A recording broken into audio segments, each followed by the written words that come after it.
ह्या सरकारान अनेक योजना काढल्यो, घोषणा केली आणि साधारण 3 महिने ते 6 महिन्यात इम्प्लिमेंट झाले. ही योजना अशी असा, ही स्कीम अशी असा जी इम्प्लिमेंट करपाक तसो काळ गेलो. ह्या योजनेन 2 मुख्यमंत्री पळयले, 2 आरोग्य मंत्री पळयले, 3 हेल्थ सेक्रेटरी पळयले आणि अन्य ऑफिसर्स आसातच. फ्रॉम डे 1 आम्ही ती योजना घेतल्या तेन्नाच्यान दर मिटिंगेक नवीन नवीन नवीन नवीन गोष्ट मिळत रावली, नवीन सूचना येत गेल्यो आणि तातूंतसून ही योजना ही लांबत गेली.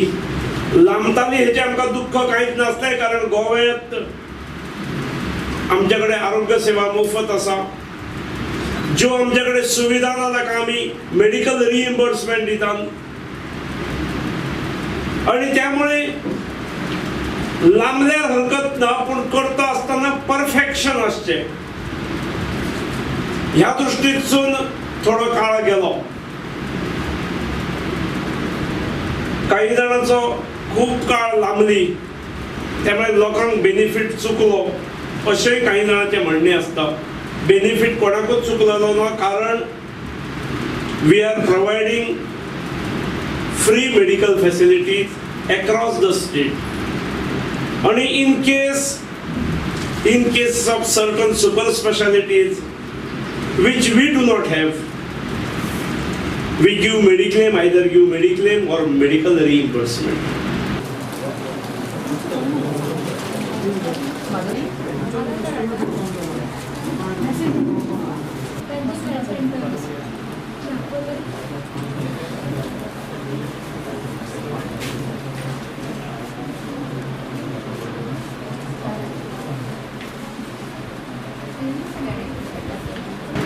तीस तारखेला आम्ही घटकाच्या दिवसाक आम्ही दीनदयाल स्वास्थ्य सेवा योजना लॉन्च केली.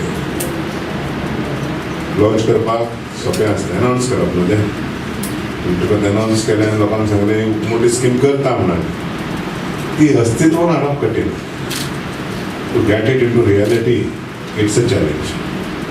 कित्याक आमी पयले फावटी आख्खी गोंयची जनता इन्शुअर करता.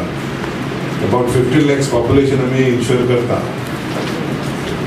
आणि it is one of its kind scheme. म्हणजे हेजे पयलीं तुमचे कॉपी करतलो, पेस्ट करतलो तसले गांवांत हें करपाक पयलीं सगळें नवें सुरू करचें पडटा. That is the challenge.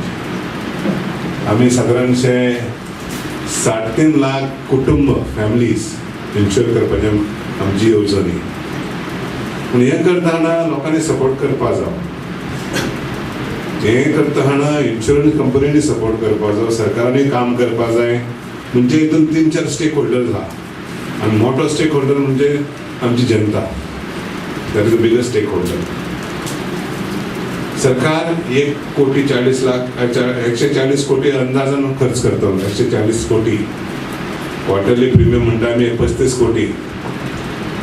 पूण हें सुरू जावपाक हॉस्पिटलांचें एम्पॅनलमेंट जावपाक जाय. 15 ऑगस्टाच्यान काम सुरू जावपाक जाय.